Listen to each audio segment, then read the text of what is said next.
नमस्कार, मैं रचना शर्मा चढ़दी कला टाइम टीवी देख रहे सभी दर्शकों का स्वागत करती हूं। आप देख रहे हैं टॉप 10 न्यूज।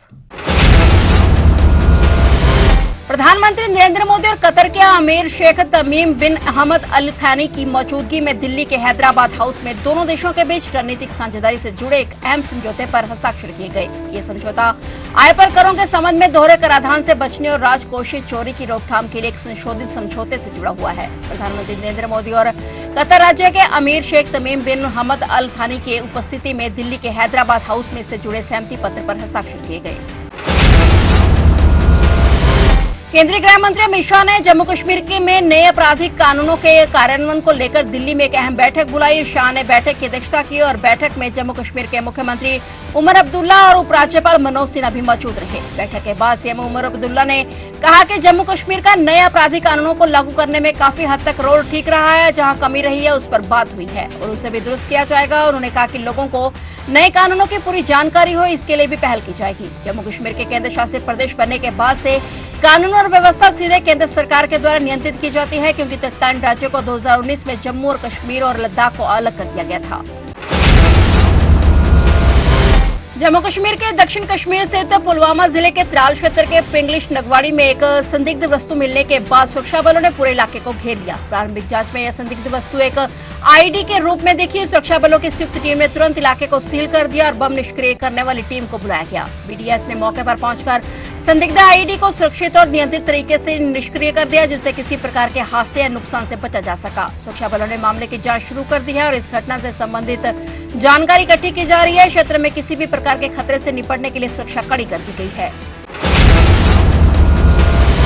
1984 के सिख विरोधी दंगे से जुड़े सरस्वती विहार में 2 सिखों की हत्या के मामले में दोषी सज्जन कुमार की सजा पर आज मंगलवार 18 फरवरी को सुनवाई हुई। सुनवाई के दौरान पीड़ित पक्ष और दिल्ली पुलिस की ओर से सज्जन कुमार के खिलाफ फांसी की सजा की मांग की गई है। पीड़ित पक्ष के वकील ने कोर्ट से सज्जन कुमार की सजा पर बहस की तारीख में बदलाव की मांग की। कोर्ट ने पीड़ित पक्ष के वकील की मांग मानते हुए सजा पर बहस की तारीख 20 फरवरी तय कर दी है। वहीं सजा पर सुनवाई के दौरान दिल्ली पुलिस ने फांसी की सजा की मांग की। पीड़ित पक्ष की तरफ से भी फांसी की सजा की मांग की गई। 1 नवंबर 1984 को सरस्वती विहार में जसवंत सिंह और उनके बेटे तरुणदीप सिंह की हत्या से जुड़े मामले में सज्जन कुमार दोषी करार दिया गया है। अब मामले में सजा पर बहस करने के लिए सुनवाई 20 फरवरी को होगी। पुलिस की तरफ से सजा को लेकर लिखित दलील पेश की गई।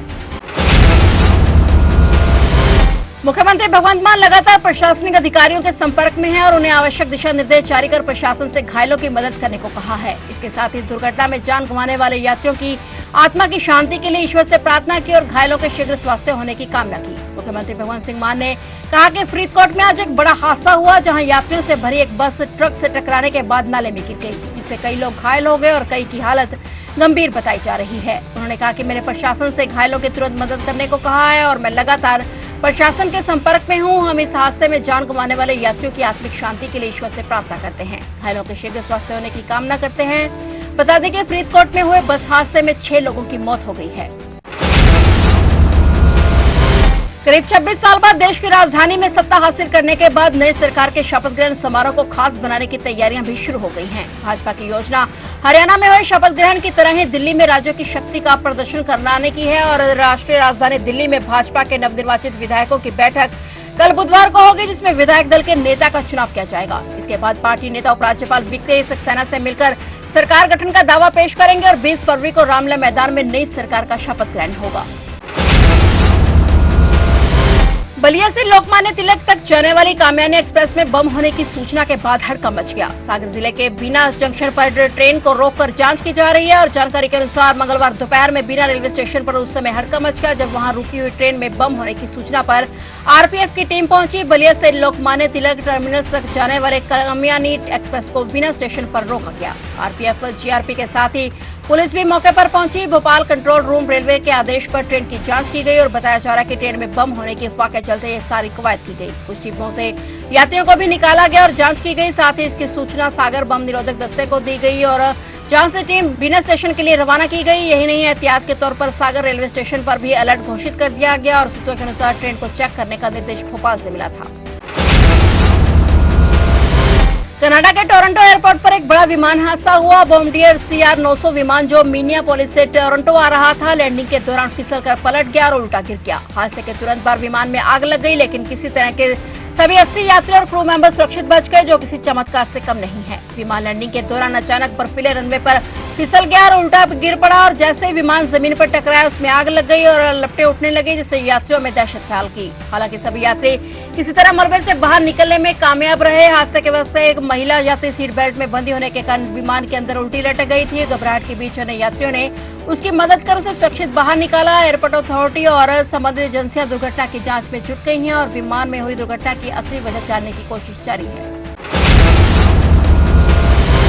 यूट्यूबर रणबीर इलाहाबादिया इन दिनों एक बड़े विवाद में फंसे हुए हैं, जब उन्होंने हाल ही में इंडियाज गॉट टैलेंट में शो में पेरेंट्स से संबंधित एक आपत्तिजनक सवाल किया था, तब से वे विवादों में घिरे हुए हैं। इसके बाद रणबीर ने इस विवाद को सुलझाने के लिए सुप्रीम कोर्ट का रुख किया और उन्हें कोर्ट में याचिका दाखिल की, जिसमें वह इस मामले को रद्द करने की कोशिश कर रहे थे। हालांकि सुप्रीम कोर्ट ने उनकी याचिका पर सुनवाई के दौरान उन्हें कड़ी फटकार लगाई है। कोर्ट ने कहा कि उनके दिमाग में गंदगी भरी है, ऐसे व्यक्ति का केस हम क्यों सुने। कोर्ट ने यह भी कहा कि पॉपुलर होना इसका मतलब नहीं है कि आप किसी के माता पिता की बेइज्जती कर सकते हैं। यह विकृत मानसिकता का प्रदर्शन है और इससे पूरा समाज शर्मिंदा होगा। सुप्रीम कोर्ट ने रणबीर से यह भी कहा कि वह बिना अदालत की अनुमति के देश से बाहर नहीं जा सकते और उन्हें अपना पासपोर्ट पुलिस थाने में जमा कराने का आदेश दिया गया। कोर्ट ने रणबीर की गिरफ्तारी पर रोक लगा दी है।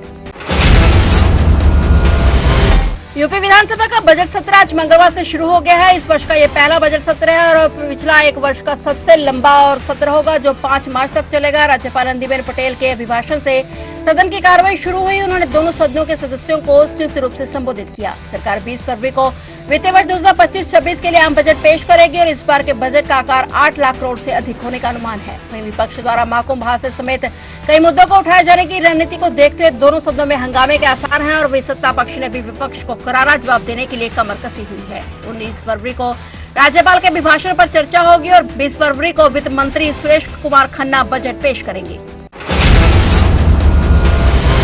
तो आप देख रहे थे टॉप 10 न्यूज और नए समाचारों के साथ फिर से हाजिर होंगे। तब तक के लिए देखते रहिए चढ़ती कला टाइम टीवी और अब मुझे दीजिए इजाजत। धन्यवाद।